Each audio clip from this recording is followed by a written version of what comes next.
Let's be very clear from the beginning. This conversation is not emotional, is not polite, and is not comfortable, but is necessary. Somali deportees have been rejected across Africa over and over again. And at this point, you need to stop pretending there is another solution hiding somewhere. There isn't. If Ruto agrees to take the deported Somalis into Kenya, we are going to the streets. We do not want those motherfuckers in Kenya. They need to get deported to Somalia, Mogadishu, where they want to be. Ruto, you are warned. Do not try that at home. We will go to the streets. Somalia has been excluded from Kenya's new visa-free travel policy, and many people are outraged. While citizens from most African and Caribbean nations can now enter Kenya without a visa, Somalis have been specifically left out. Both countries are members of the East African community, which makes this decision even more controversial. Kenyans online argue that the exclusion is based on security concerns, but many Somalis view it as discrimination. One netizen commented, "If we are building a visa-free Africa, it must include all Africans." The Somali government states that this issue goes beyond just visas. It pertains to respect, dignity, and whether Somalia is being treated as an equal partner in the region. Should Kenya reconsider this decision? Having visa restrictions amongst ourselves is working against us. When people cannot travel,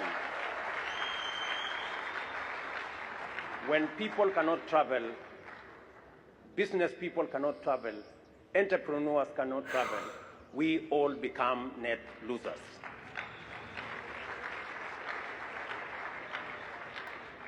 I am very happy that we are now moving in the direction of eliminating visas amongst ourselves. Let me say this. As Kenya, by the end of this year, no African will be required to have a visa to come to Kenya.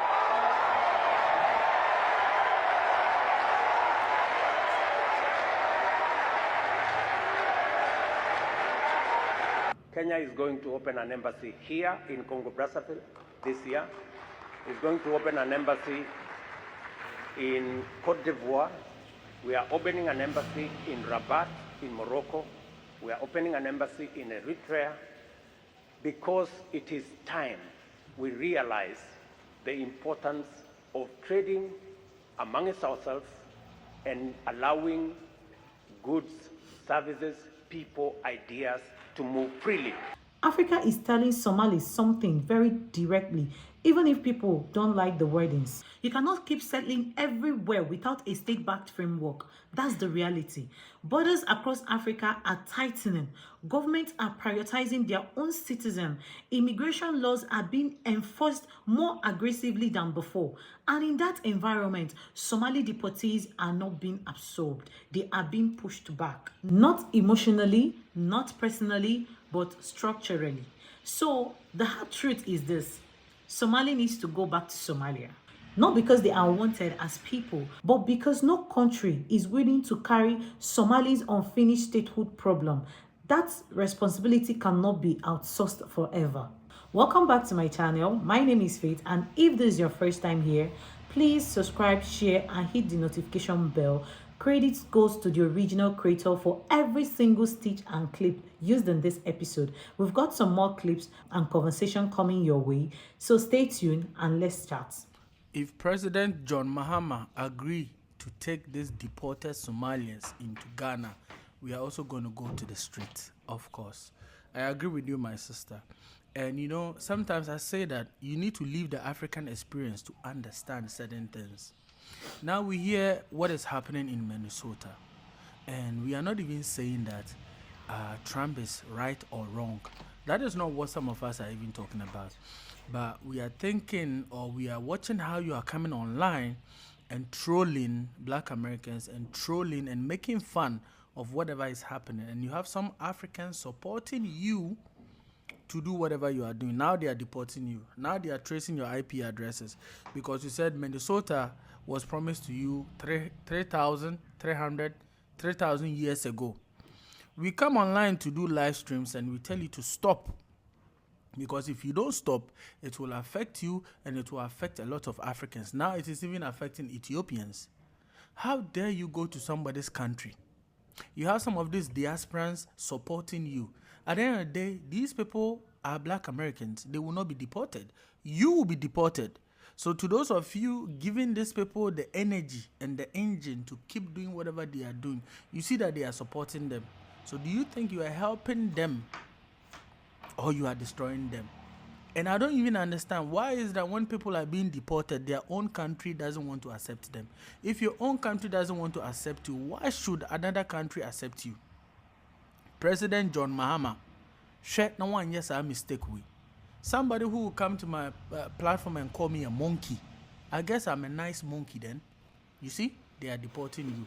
And now they are looking for African countries to actually really accept you. I am not saying that all Somalis.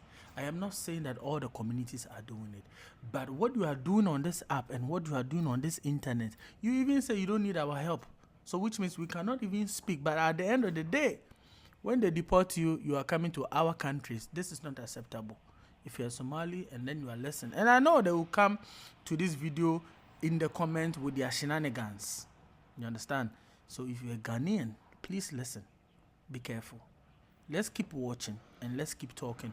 If they don't know, because I've stopped, I'm not even going in live about Somalians again because they'll come and insult me. They'll come and call me monkey. They'll come and call me weak. You see? And this is what I say. You are only tough online, but when the law catches with you, then you will know where you are going to be. You are here calling people Jarrell, and it is affecting almost all the Africans.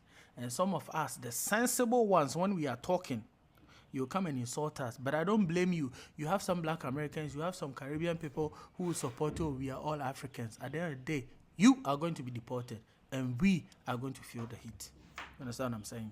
A word to a white is enough. There's been a huge shift in Africa's refugee landscape, as Uganda has stopped granting refugee status to new arrivals from Eritrea, Ethiopia and Somalia. Reason being, the Ugandan government says that these countries are no longer war zones, so asylum claims are being limited, which is a surprise to many as Uganda used to be praised for its decades-long open-door refugee policy. But international funding has dropped sharply, straining not only their food supplies, but also their shelter and healthcare services. This new change has affected thousands who are already planning to go there, leaving many new arrivals stuck. However, this new change does not affect already recognized refugees in Uganda. Their refugee status will stay valid.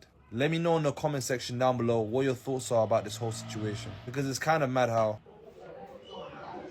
and entice myself and make myself part of the people who have started the struggle for the liberation of the Kikuyu. I'll join them, I'll finance them openly without fear. Then I will go and tell these people our enemy is not Ruto. As Kikuyus. Our enemy is none. Is the Somalis, the economical empowerment. So let us not go and address the issues of Ruto. Let us go and address the economical issues. What is this that is making Kikuyus lose the clout, lose the power? Is because of finances, the control of the finances. We are manipulated. We have been suppressed, and everything that we used to call ours has been taken off by the Somalis. They have taken Isili, they have taken South Bees, they have taken all places that we had. They are in Molanga, they are in Kamku, they are all over actually. They are in Nyeri, all over, and they are taking the prime properties and the prime positions where the Kikuyu used to dominate. So that is the greatest enemy of our future. Enemy number two, it is the alcoholism and drugs. It is more serious in Mount Kenya than any other part. So if they can address that, because every woman is crying because of alcoholism, and enemy number three, LGBTQ. All our young boys are not now interested in women. So production in a reduce. So if they can address those three things, Somalia as one, the alcoholism and the LGBTQ. Homosexuality. Then they form a committee, just like the Muslim did a committee through Brotherhood, and they build a committee that has worked over 50 years to be where they are. Then they get technocrats, people who are interested in the community. They build a community through, not through politics, through something technical and address technical problems, then Gachagua will be relevant. I don't get this. Kenya's announced visa-free entry for all African countries except for 2. The 2 countries being Libya and Somalia. The reason being due to security threats. Like, I don't get it at all. Literally, most of Africa, is in some sort of instability, war-torn or humanitarian crisis type situation. Now, whether it was made by them, caused by them, is a different story. Regardless, in Nigeria, you got Boko Haram kidnapping school kids in that during half-term. In Ethiopia, they're going through famines and alleged G-sides and that. Literally, Sudan is in a civil war right now. In Burkina Faso, Mali and Nigeria, they got T groups causing harm and stuff like, bro, like, so to be banning Somalia for security issues, it doesn't really make sense to me. Like, this guy is not a threat, fam. Literally, he's way safer than Boko Haram. He's much safer than quite a few people who you're giving visa-free access to your country, bro. It's ridiculous, fam. Ridiculous and hypocritical. We need some justice for Somalia, fam. Do you think it's normal to operate in somebody's house by force? When the owner of the house tells you to leave, you don't want to, you refuse to leave. And I found what type of disrespect is that one? But do you think this is Somalia? Do you think this is Pakistan or wherever you come from, where you can you people are literally doing as you please in a foreign land? They went to march against us, fighting for our children. They went to march. So in this case, you can call your march. You're not going to hijack our houses. You're not going to hijack the economic space that South Africans are supposed to operate in. We are here to send that message to you, to give that message to you. Panamanja, please, let's not waste time. I agree everything you said according to the agreement expiry, and on top of that, they are refusing to sign or comply. For transport. Yes. So why he calls the brother? Open to us. Open. No. Why he calls? For decades, Somali have moved across Africa informally, staying where they could, working where they were tolerated, building lives without solid legal status. That era is ending.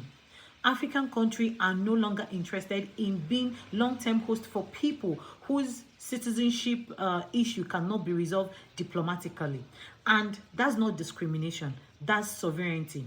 Every country has the right to say, if you are not our citizen, and your country cannot protect or document you properly, you cannot stay. That applies to everyone. Somalis are simply feeling it more because Somalia is still rebuilding its institution.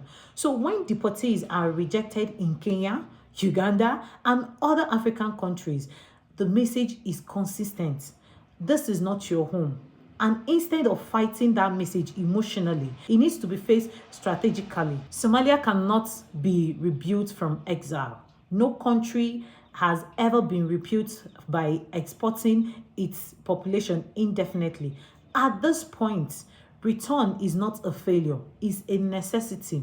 Somalia needs its people, not someday, but now. Doctors, traders, drivers, entrepreneurs, teachers, young people with global exposure. Those skills are being wasted in detention centers, border towns, and legal limbo across the Africa. And let's stop lying to ourselves. Staying undocumented in another African country is not stability. It's delay. Delay until the next deportation, the next raid, the next policy shifts. Going back to Somalia is not about romance.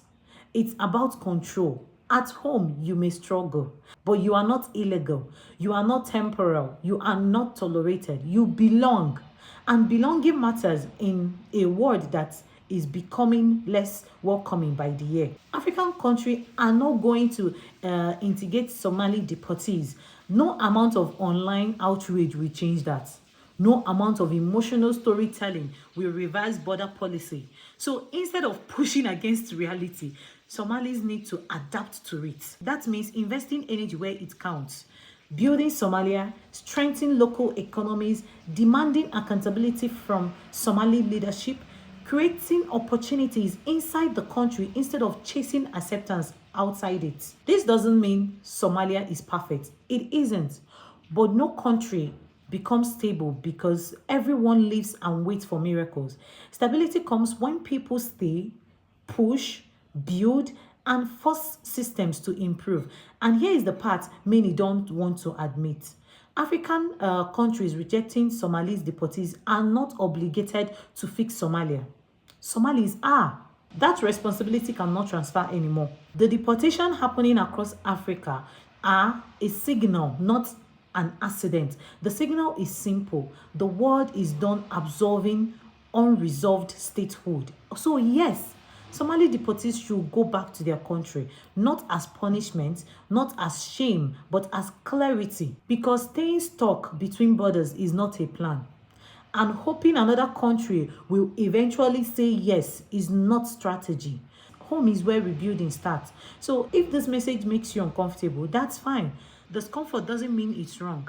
If you agree or disagree, say it respectfully in the comments. And if you want commentaries that deals with reality instead of fantasy, don't forget to like this video, subscribe, and stay here with me. See you in my next video.